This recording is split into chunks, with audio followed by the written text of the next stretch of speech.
Não, eu vou contar mais uma história, já que você assistiu ao vídeo anterior e me pede que eu conte mais alguma história. Vou contar uma história minha, onde eu fui o protagonista. Há muitos anos atrás, já se vão quase 20 anos atrás, eu acolhi no consultório um indivíduo cuja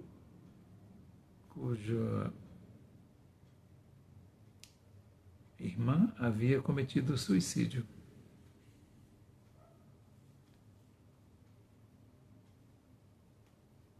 Como eu tive também essa história de um irmão que cometeu suicídio, eu vi muita similaridade nas questões e pude afirmar aquela pessoa naquele dia, né? Eu vou tratá-lo e seguramente você não vai sofrer como eu sofri. Isto porque eu conheço a sua história, porque eu vivi a sua história. Fazendo aqui um adendo que cada história tem as suas próprias peculiaridades. No entanto, se tratava de uma história de uma dor da qual eu já tinha passado na mesma idade, na mesma faixa etária, por assim dizer. Pois muito bem.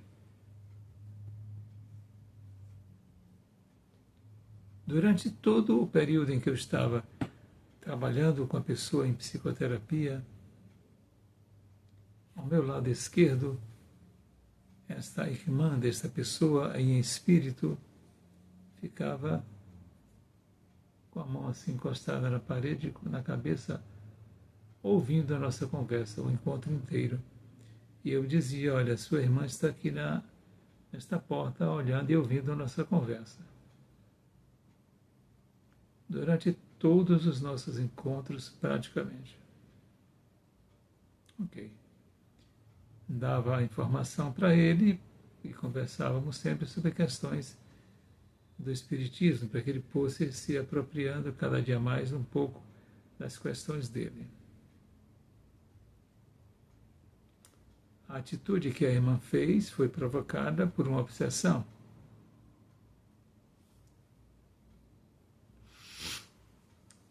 Um certo dia, sento na minha mesa para trabalhar e me deparo com o espírito dessa pessoa, esse espírito que ficava me observando e a ele nos nossos encontros em terapia. A pessoa veio para mim, o espírito veio para mim com muita violência, com muita agressão. E me gritava porque era que eu tinha que falar todas as vezes que o irmão dela estava ali, porque era que eu tinha que comentar sobre a ocorrência. Eu disse, olha, mas não foi você quem foi responsável pela dor do seu irmão? E esse espírito gritava, xingava e dizia, me soltem. Eram os amigos espirituais que eu tenho, que eu comento com vocês, que segurava pelos braços. Amigos, houve um determinado momento em que essa entidade espiritual se deslocou assim na velocidade do pensamento e se apresentou aqui na minha frente, alguns centímetros do meu rosto, com o rosto totalmente deformado que fora causado pela sua atitude que levou ao seu desencarne. Claro que eu tomei um susto muito grande. Qualquer um de nós tomaria um susto. Se um desses porta-retratos aqui cai na minha cabeça, eu vou tomar um susto aqui. Isso é natural. Imagine você, alguém se apresentando o seu rosto assim, com o rosto todo dilacerado, destruído. O susto que você não toma. Eu me recordo que eu me afastei um pouco na hora do susto, mas eu disse-lhe, olha, você pode querer me amedrontar, mas eu não vou abrir mão de continuar cuidando do seu irmão e explicando tudo o que for necessário.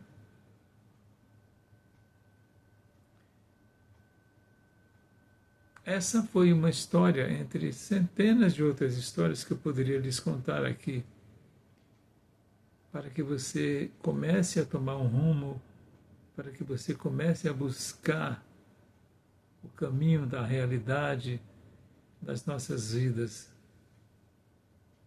E sempre que você tiver em uma situação delicada, triste, aborrecido por algum motivo, se recorde desses irmãos invisíveis que estão morando muitas vezes conosco dentro da nossa própria casa. Eles ficam conosco dentro dos nossos lares. Muitas e muitas vezes porque não aprenderam o que eu estou insistindo aqui com vocês para aprenderem, que é aprender a doutrina espírita, que é para aprender a ajudar esses irmãos que estão doentes, frequentando os seus lares, mesmo após o túmulo, e ajudar a você mesmo. Porque se você desencarna sem ter nenhum tipo de informação sobre como você vai acontecer as coisas no mais além, talvez você seja um desses candidatos a ficar aprisionado na sua casa, onde você vive hoje, após o desenlace, após o desencarne. Fique muito atento. Em outro momento, eu cheguei à casa de meus pais e me deparei na mesa da copa. Estava sentada minha mãe com 2 irmãos que já haviam desencarnados, almoçando com ela na mesa. Eu olhei para aquela cena e disse, meu Deus, né? Minha mãe disse que minha mãe tinha medo horrível de falar de morte, de hospitais, enfim, né? Isso tem muitos anos. Eu digo, olha só, né? A família reunida, né? Então, vamos cuidar de quem cuida da gente, não é? Vamos seguir Jesus e aprender com Ele, porque Jesus foi, por excelência, o grande mestre do ensino do Espiritismo, quando ele se manifesta para Maria de Madalena, após 3 dias do sepultamento dele, né? Diz, Madalena, avisa para os seus irmãos que eu estou vivo, que eu não morri, eu estou aqui. O mesmo que aconteceu com Jesus acontece com todos nós. Reflita e decida. Namastê, namastê.